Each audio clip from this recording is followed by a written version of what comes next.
Paminaw, paminaw. Hapakan ang kamay nyo sa bagay. Hapakan. Kailan? Paminaw.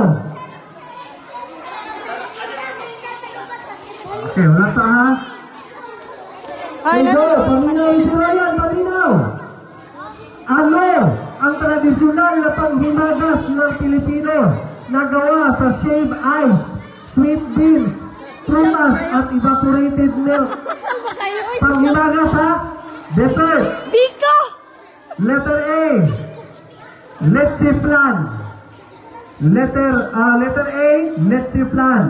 Letter B, halo-halo. Letter C, bibingka. Letter D, turon. Okay, nasabtan ha? Malikot ako. Paboritong panghimagas ng Pilipino na gawa sa shaved ice, sweet beans, prutas at evaporated milk. Letter A, leche flan. Letter B, halo-halo.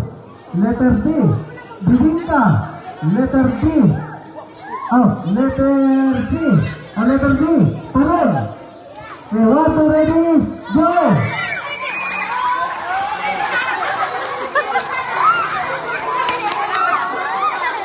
Grabe na bata. Grabe na tayo yun. Simanganin na ba maghatag sa prize ano? Tao na lang yun. Maghatag winner. Okay, the correct answer is halo-halo.